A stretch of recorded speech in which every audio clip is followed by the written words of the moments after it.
नमस्कार विद्यार्थियों, स्वागत है आप सभी का एक बार फिर से आपके अपने YouTube channel we edu career में। और जैसा कि आप सभी को पता ही है कि हम शिक्षा जगत से जुड़े हुए बिंदुओं पर बात करते हैं। और फिलहाल राजस्थान जो सरकार है, अशोक गहलोत जो सरकार है, उसके 4 साल लगभग पूरे होने को हैं। दिसंबर में इनके 4 साल पूरे हो जाएंगे और अगला साल पूरा जो 1 साल है वो चुनावी माहौल के लिए रहेगा। तो ऐसे चुनावी माहौल में ये जब अपना रिपोर्ट कार्ड प्रस्तुत करेंगे तो जाहिर सी बात है कि इनको अपनी उपलब्धियां गिनवानी होंगी। और उन्हीं उपलब्धियों को गिनवाने के लिए इतने लंबे समय से जो वैकेंट पद चल रहे थे उसमें से एक नई विज्ञप्ति आज जारी कर दी गई है जो बहुप्रतीक्षित थी, फर्स्ट ग्रेड, जिसके लिए 2020 से लेकर के संघर्ष लगभग चल रहा था। 2020 में इन पदों को एक साथ जोड़ करके और बड़ी विज्ञप्ति या बड़ी भर्ती करवाने की बात चल रही थी, काफ़ी आंदोलन भी हुए थे और अंततः अब जा कर के इन्होंने ये विज्ञप्ति जारी कर दी है। अगर आप इसमें ध्यान से देखेंगे तो 28/4 आज ही की डेट में ये है, 28/4 अप्रैल 28 को ये विज्ञप्ति जारी की गई है माध्यमिक शिक्षा विभाग की ओर से, जिसमें प्राध्यापक स्कूल शिक्षा विभाग के लिए विज्ञप्ति जारी की गई है। ऑनलाइन आवेदन इसमें मांगे गए हैं और इसमें पदों में कमी या वृद्धि की जा सकती है, ये लाइन साफ तौर पर यहाँ पर लिखी गई है। तो वैसे तो पदों में कमी ज़्यादातर देखने को नहीं मिलती है, अधिकतर वृद्धि ही देखने को मिलती है। फिर भी ये एक बहुप्रतीक्षित वैकेंसी है जिस वैकेंसी का इंतज़ार लगभग सभी कर रहे थे। और फिलहाल 3rd ग्रेड से लेकर के 1st ग्रेड तक, 1st, 2nd और 3rd तीनों ग्रेड में ये भर्तियां आ चुकी है। 3rd ग्रेड के लिए आवेदन किए जा रहे हैं, 2nd ग्रेड के लिए आवेदन अभी भी जारी हैं और 1st ग्रेड के लिए ये आवेदन अब मांग लिए गए हैं। तो एक साथ तीनों वैकेंसियों के आ जाने से हम लोगों के मन में भी ये डाउट होगा, ये थोड़ी सी शंका होगी, उलझन होगी कि आखिर अब हम किसकी तैयारी करें। खैर वो एक अलग विषय है, उस पर अलग से वीडियो बनाया जाएगा। लेकिन फ़िलहाल मैं आपको सब्जेक्ट वाइज सबसे पहले इसके बारे में बता दूं कि सब्जेक्ट वाइज इसमें कितनी क्या पोस्ट रखी गई हैं। तो देखिए यहाँ पर बायोलॉजी में 162 है, कॉमर्स में 130 हैं, म्यूज़िक में 12 हैं, ड्राइंग में 70 पोस्ट हैं जो कि काफ़ी ज़्यादा हैं, बहुत कम नहीं कही जा सकती। एग्रीकल्चर 280, ज्योग्राफी में 793 पोस्ट हैं, हिस्ट्री में 807 हैं, सबसे ज़्यादा है हिंदी की पोस्ट है 1462, पॉलिटिकल साइंस 1196, एक बार फिर से ज़्यादा पोस्ट इसकी आई हैं। इंग्लिश में मात्र 342 पोस्ट हैं। उसके बाद संस्कृत में काफ़ी कम पोस्ट इन्होंने दी, हालांकि ये भी उम्मीद से कुछ ज़्यादा ही है, 194 पोस्ट हैं।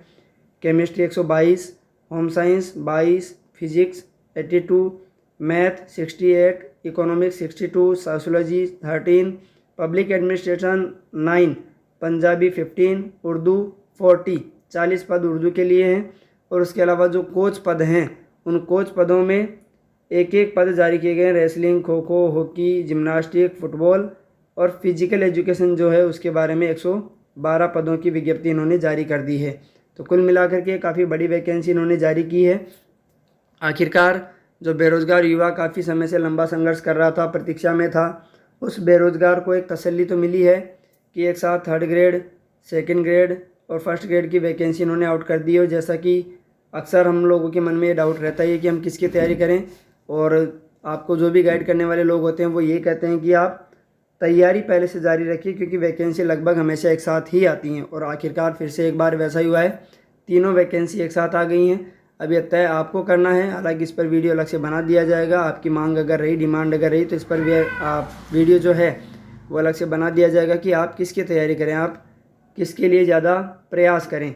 बाकी इसमें जो आगे डिटेल दी गई हैं वो डिटेल खास कुछ ऐसी है नहीं, सारी डिटेल्स वही हैं जो 2nd ग्रेड में थी, एज इट इज़ वही परफॉर्मा वगैरह रखा गया है कि किन किन को रिलैक्सेशन दिया गया है। और ये जो आरक्षण की बात थी, फिजिकल हैंडीकैप और भूतपूर्व सैनिक, इनके बारे में वहाँ पर भी दिया गया था कि अभ्यर्थी जिस वर्ग का होगा उसी वर्ग में समायोजित किया जाएगा।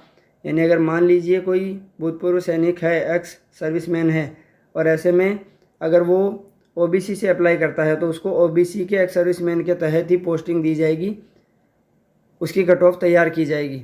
इसके अलावा उम्र के बारे में अगर देखें तो सर्वाधिक 40 वर्ष, अधिकतम न्यूनतम 18 वर्ष है।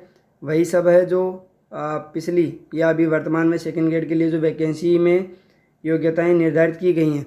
आगे अगर हम बात करें तो इसमें जो आगे ऊपर डिटेल्स दी गई थी उसमें पदक्रम 1 के लिए अलग से क्वालिफिकेशन दी गई है कि पोस्ट ग्रेजुएट और equivalent examination recognised by UGC with zoology, botany and micro zoology हो सकती है, बॉटनी हो सकती है, माइक्रोबायोलॉजी हो सकती है, बायोटेक्नोलॉजी हो सकती है, provided they have studied botany and zoology at graduation level with degree और diploma in education recognised by the national council of teacher education या गवर्नमेंट, यानी NCTE या फिर गवर्नमेंट के द्वारा जारी किए गए किसी मान्यता प्राप्त शिक्षण संस्थान से आपने ग्रेजुएशन के बाद में B.Ed कर रखी हो। ठीक है, ऐसे ही पोस्ट कोड जो क्रम सीरियल जो है 2 उसके लिए अलग से है, 21 से 25 के लिए अलग से है, 26 के लिए अलग से है। तो ये जो विशेष तौर पर इनके लिए आवेदन करने वाले लोग हैं उनके लिए है। फिर अगला जो पॉइंट है वो सेकंड ग्रेड में भी एज इट इज़ था कि अगर आप अंतिम वर्ष में हैं या उसमें सम्मिलित होने वाले व्यक्ति भी हैं तो भी आप अप्लाई कर सकते हैं, लेकिन आपको परीक्षा से पूर्व आपको वो शैक्षिक अर्हता अर्जित करनी होगी। यानी अगर आपको MA MSc MCOM वगैरह के साथ में अगर B.Ed मान लिया गया है, पूछ लिया गया है, योग्य माना गया है, तो आप परीक्षा तिथि से पूर्व B.Ed वगैरह जो भी आपका अंतिम क्वालिफिकेशन है उसका रिजल्ट आपके पास आ जाना चाहिए। फिर आयु सीमा 1 जनवरी 2023 यही सेकंड ग्रेड में था कि न्यूनतम 21 वर्ष इसमें रखी गई है और अधिकतम 40 वर्ष है। बाकी एज रिलैक्सेशन है 5 वर्ष, 10 वर्ष, 5 वर्ष और अधिकतम आयु सीमा नहीं, जिसमें विधवा और परित्यक्ता है, विच्छिन्न विवाह जिसको कहते हैं। तो कुल मिलाकर के एज रिलैक्सेशन भी इसमें दिया गया है। इसके बाद ये कुछ छोटे छोटे नोट्स इसमें दिए गए हैं। इनके अलावा पदक्रम 26 अर्थात शारीरिक शिक्षा ग्रेड, ये जो हाईलाइट करके लिखा गया है, पदक्रम 26 अर्थात शारीरिक शिक्षा ग्रेड के पद आयोग द्वारा प्रथम बार विज्ञापित किए जा रहे हैं। अतः शारीरिक शिक्षा ग्रेड फर्स्ट के पद हेतु अधिसूचना दिनांक 23/9/2008 के अनुसार ऊपरी आयु सीमा में अतिरिक्त कोई छूट देय नहीं होगी। यानी दिनांक 23/9/2008 को जो एक आयु सीमा छूट का विज्ञापन जारी किया गया था उसके अलावा एक्स्ट्रा में कोई छूट देय नहीं होगी। यानी जो छूट उस विज्ञापन में बता दी गई थी केवल वही छूट इनके लिए रहेगी। जो केवल और केवल पदक्रम या सीरियल नंबर 26 में जो पोस्ट दी गई है जिसमें PTI ग्रेड फर्स्ट के लिए रखा गया है, फिजिकल एजुकेशन ग्रेड फर्स्ट, उसके बाद में चयन प्रक्रिया वही है कि आयोग द्वारा प्रतियोगी परीक्षा जो ऑब्जेक्टिव टाइप होती है वो होगी। नॉर्मलाइजेशन किया जा सकता है अगर अलग अलग शिफ्ट में पेपर होता है, जैसे फर्स्ट सेकंड थर्ड या 3-4 पोस्ट में अगर कैंडिडेट ज़्यादा हो जाते हैं तो ऐसी कंडीशन में या ऑनलाइन एग्ज़ाम लेने पर ये जो परीक्षा है उसमें नॉर्मलाइजेशन की ज़रूरत पड़ सकती है। परीक्षा का स्थान और दिनांक ये निर्धारित समय पर सूचित कर दिया जाएगा। पाठ योजना और क्रम जो हैं उसमें दिया गया है कि उक्त पदों से संबंधित सेवा नियम के 22 के अनुसार प्रतियोगी परीक्षा के रूप में आयोजित की जाएगी। ये कोई आवश्यक है नहीं। आवेदन की अंतिम तिथि 5 मई से स्टार्ट होगा, 4 जून तक ये आवेदन चलेगा। तो आप समय रहते हो आवेदन कर दें। उसके बाद वही OTR वन टाइम रजिस्ट्रेशन के माध्यम से आपको SSO पोर्टल या RPSC की वेबसाइट पर जाकर के आवेदन करना है, जिसके बारे में आपको लिंक वीडियो के डिस्क्रिप्शन में मिल जाएगा। और आवेदक ऑनलाइन करने के पश्चात आवेदन पत्र क्रमांक आवश्यक रूप से प्राप्त होगा। यदि पत्र में आवेदन पत्र क्रमांक आपको प्राप्त नहीं हुआ है तो इसका मतलब है आपका आवेदन पत्र जमा नहीं हुआ है और इसको सबमिट नहीं माना जाएगा। उसके बाद आगे अभ्यर्थी पॉइंट नंबर 14 में अभ्यर्थी आवेदन में आवेदन की अंतिम तिथि तक अर्जित शैक्षणिक योग्यता अनुभव वितरण स्पष्टता आवश्यक तौर पर अंकित करें। आवेदन की अंतिम तिथि के पश्चात ऐसी योग्यता अनुभव विचारणीय नहीं होगा यदि आवेदन में अंकित नहीं है। केवल आवेदन की अंतिम तिथि के पश्चात अर्जित शैक्षणिक योग्यता अनुभव ही बाद में विचारणीय होंगे।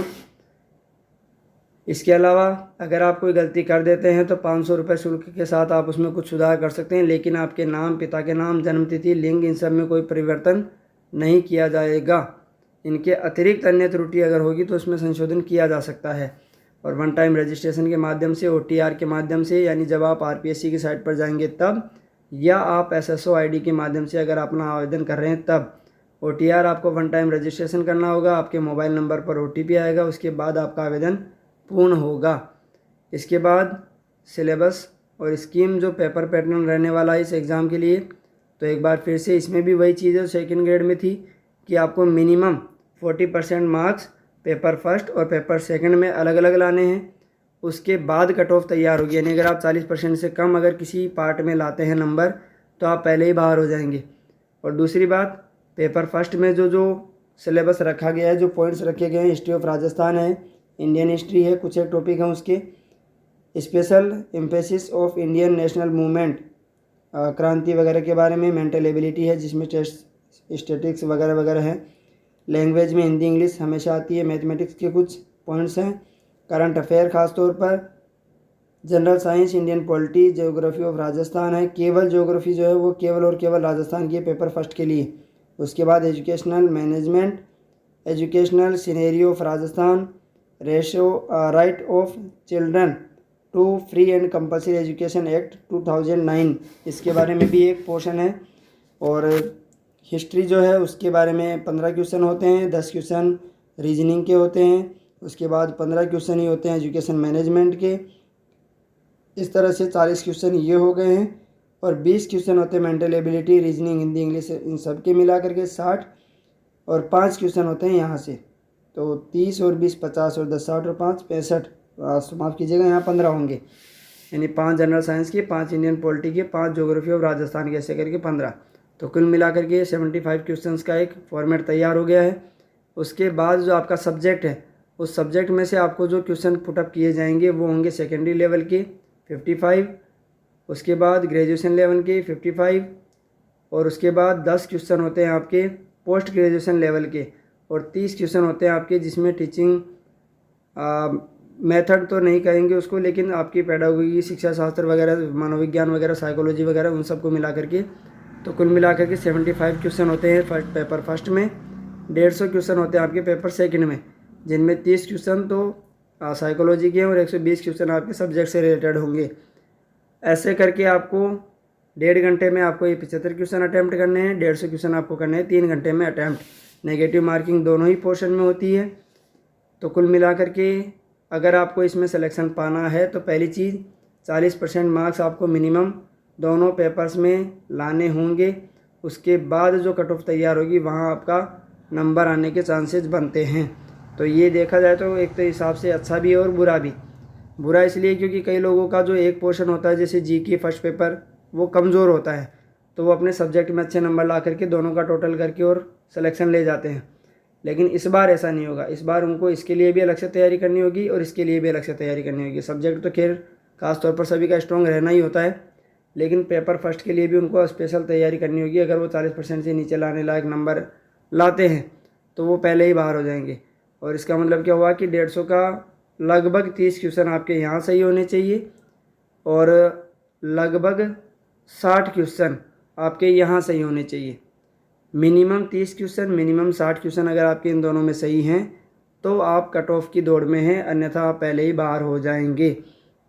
इसके अलावा ये स्पोर्ट्स पर्सन जो हैं, कोच वगैरह, उनके लिए अलग से जारी किया गया है, जिसमें आप देखेंगे तो पेपर फर्स्ट में जो पोर्शन है उसमें वही सब है। हिंदी इंग्लिश है, हिस्ट्री है, करंट अफेयर है और general science, Indian polity, geography of Rajasthan है। मतलब यहाँ से इन्होंने जो टॉपिक हटा दिया है वो है एजुकेशन मैनेजमेंट का।